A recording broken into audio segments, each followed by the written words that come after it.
아무리 감췄다 해도 감정은 얼굴에서 드러나기 마련이다.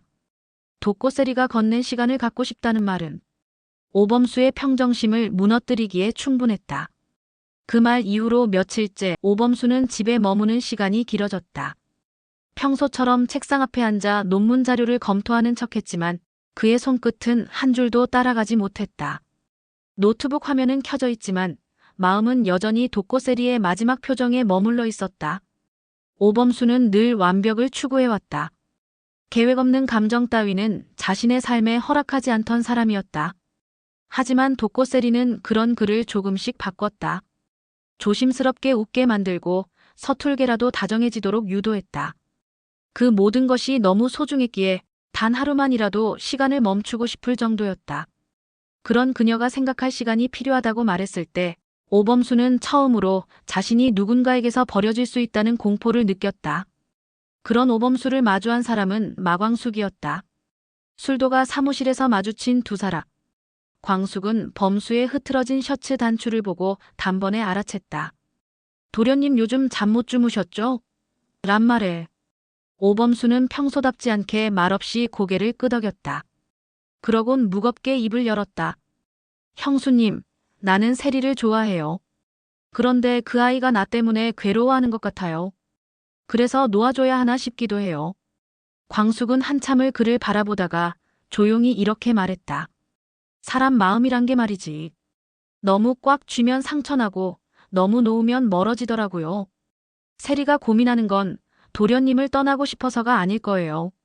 그 아이는 지금 자신이 아버지의 죄까지 대신 짊어져야 하는 게 아닌지 그 무게에 짓눌린 거예요. 그 말은 오범수에게 천천히 그러나 묵직하게 가슴 깊이 스며들었다. 그는 그제야 세리를 향한 마음이 자신만의 감정에서 시작된 게 아니라 그녀의 불안까지 감싸 안아야 하는 책임감이란 걸 깨달았다. 한편 독고세리는 여전히 갈팡질팡 중이었다. 장미애는 날마다 세리야, 그 집은 우리 집이랑은 안 돼. 라며 걱정스러운 마음을 전했다. 그러나 이상하게도 그 말들이 점점 귀에 들어오지 않았다. 마광숙이 박정수를 간병하고 술도가를 정리하고 형제들을 돌보며 살아가는 모습을 떠올릴 때면 세리는 부끄러움과 동시에 묘한 동경심을 느꼈다. 저렇게 사는 게 정말 어른이 되는 걸까? 세리는 어느새 자신도 모르게 오범수와 마광숙의 삶에 존경과 애정을 품고 있었던 것이다. 그 무렵 LX 호텔 회장 한동석은 또다시 마광숙에게 프로포즈를 준비하고 있었다. 지난번의 갈등 이후 동석은 마광숙의 말에서 중요한 가르침을 얻었다. 먼저 연락한 사람이 진 게 아니라 정신 차린 사람이에요. 그 말은 동석의 자존심을 송두리째 흔들었지만 동시에 뼈아프게 성장하게 만든 한마디였다. 그래서 이번에는 감정적 호소가 아닌 진심 어린 이해로 다가가기로 마음먹었다. 그는 조용히 박정수를 찾아갔다. 어머님, 저는 광숙 씨와 함께 살고 싶습니다. 하지만 무엇보다 어머님이 편안하셨으면 좋겠어요. 같이 살지 않으시겠다면 대신 자주 찾아뵙겠습니다. 광숙 씨도 저도 어머님을 가족으로 생각하니까요. 박정수는 말없이 동석을 바라보다 고개를 끄덕였다. 그 한 번의 끄덕임이 동석에게는 어떤 결혼 허락보다도 값진 것이었다. 그날 밤 술도가 안채에 형제들이 모였다. 마광숙은 그들을 향해 말했다. 장수 씨가 살아있었다면 이런 날을 정말 좋아했을 거예요. 모두가 한자리에 모여 앉아 웃고 떠들고 술 한잔 기울이는 이런 날. 저도 이제 좀 마음이 놓이는 것 같아요.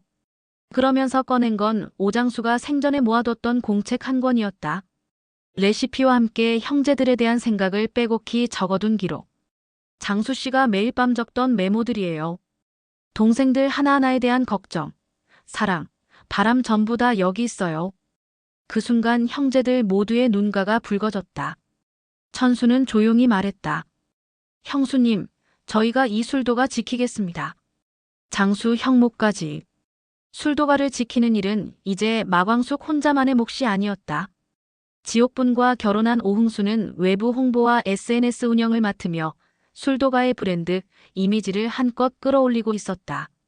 그러나 평화도 잠시 구속영장이 기각된 독고탁이 다시 수면 위로 떠올랐다.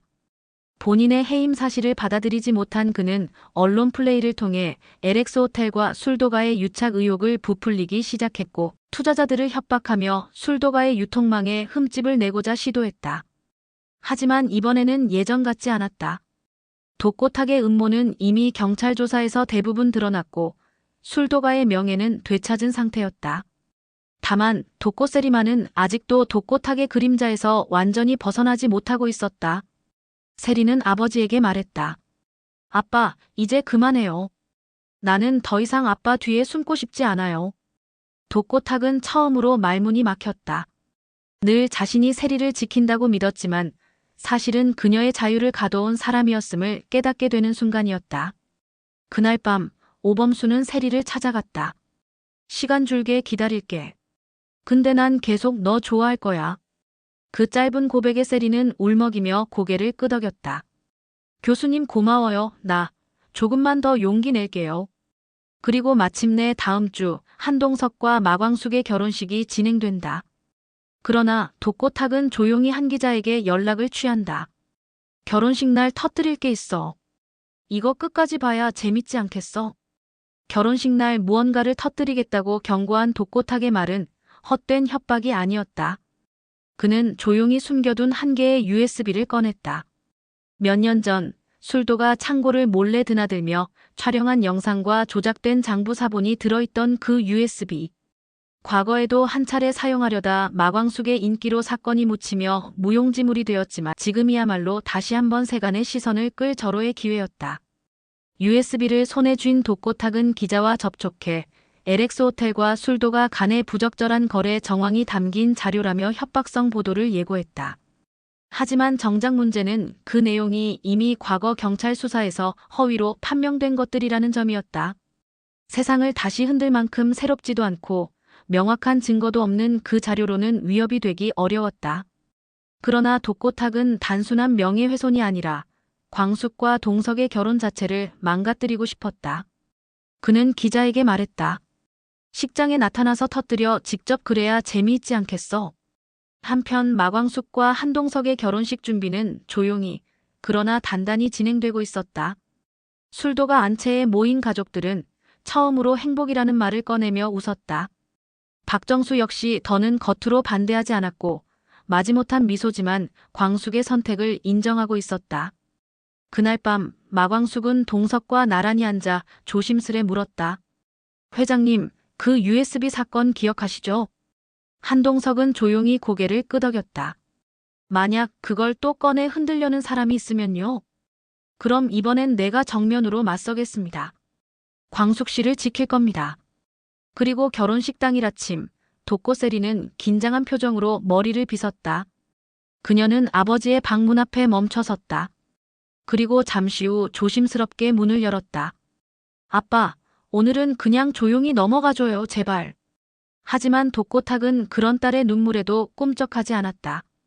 그는 이미 기자와 동행할 채비를 마친 상태였다. 세리의 말이 들리지 않았는지 듣고도 모른 척한 건지는 누구도 알 수 없었다.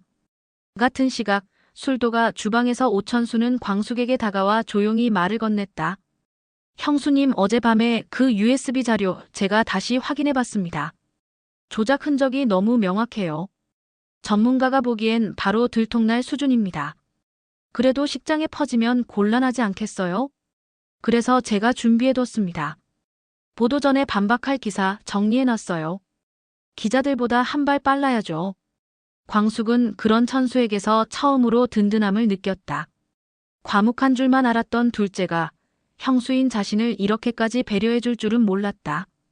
눈물이 고이려는 찰나 천수는 민망한 듯 말했다. 형수님, 형님이 참 부러워요. 좋은 사람 만나서. 결혼식이 시작되기 직전 기자가 예고도 없이 등장했다. LX 호텔과 술도가의 거래 내역서를 흔들며 마치 대단한 특종이라도 터뜨릴 듯한 기세였다. 하객들이 웅성거리고 결혼식장은 일순간 술렁이기 시작했다. 그러나 예상과 달리 오범수가 그 앞으로 걸어나갔다. 그 자료 제가 이미 확인했습니다. 조작된 겁니다. 기자는 당황했고 옆에 서 있던 독고탁은 얼굴이 굳었다. 오범수는 기자의 손에서 USB를 받아내며 덧붙였다. 독수리 술도가를 공격하려면 더 정교한 자료를 준비하시죠. 이 정도로는 사람들 못 움직입니다. 그리고 기자가 돌아선 뒤 독고탁만이 멍하니 그 자리에 서 있었다. 세리는 그런 아버지를 바라보다가 조용히 다가갔다. 이게 아빠가 원하던 결말이에요? 독고탁은 아무 말도 하지 못했다. 결국 결혼식은 별탈 없이 진행되었다. 광숙은 눈물 대신 웃음을 택했고 동석은 처음으로 미소를 잃지 않은 채 혼인서약을 마쳤다. 박정수 역시 결혼식장에서 조용히 손수건을 꺼내 눈가를 훔쳤다. 그러나 그렇게 모든 게 끝난 줄 알았던 순간 식장이 끝나고 돌아온 술도가 정문 앞에서 누군가 버려진 꽃다발 사이에 놓고 간 또 다른 USB 하나가 발견된다. 그리고 그것을 열어본 강수의 눈이 커졌다. 이건 장수 형님에 대한 영상인데요. 이거 몰카 같은데요? 새로운 의혹이 떠오른다. 오장수의 사고는 정말 단순한 사고였던 걸까? 결혼식이 끝난 뒤 술도관 앞에서 발견된 USB는 단순한 협박 수단이 아니었다.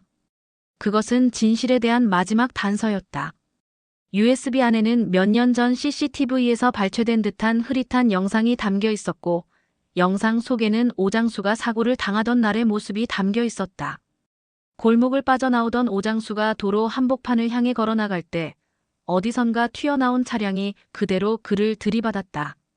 예상과 달리 차량은 무작정 돌진하지 않았고 잠깐 멈칫하다 브레이크 없이 직진했다. 의도와 우연 사이 어딘가 명확히 단정할 수 없는 순간 형제들은 혼란에 빠졌다. 운전자는 영상 속에서 얼굴이 보이지 않았다. 차량 번호도 조작되었는지 식별이 어려웠다. 도대체 누가 왜? 며칠 후 술도가로 익명의 편지가 도착했다. 그날의 진실을 알리고 싶었습니다. 오장수 씨는 우연히 희생된 게 아닙니다. 누군가의 분노가 만든 비극입니다. 마광숙은 한참 동안 편지를 바라보다가 형제들을 불렀다. 도련님들, 광숙은 떨리는 손으로 편지를 건네며 말했다. 이 편지 우리만 알고 있을 수는 없겠죠. 범수는 조용히 중얼였다. 사고가 아니라 사건이었을 수도 있다는 거군요. 그날 밤 범수는 독고세리에게 털어놓는다. 누군가 형을 노린 게 확실해. 한편 독고세리는 여전히 아버지의 뒤를 쫓는 기자들의 전화를 받고 있었다. 그러던 중 세리 앞으로도 USB가 도착했다. 이번엔 영상이 아니라 녹취였다. 녹음 파일 속 익숙한 목소리 바로 독고탁.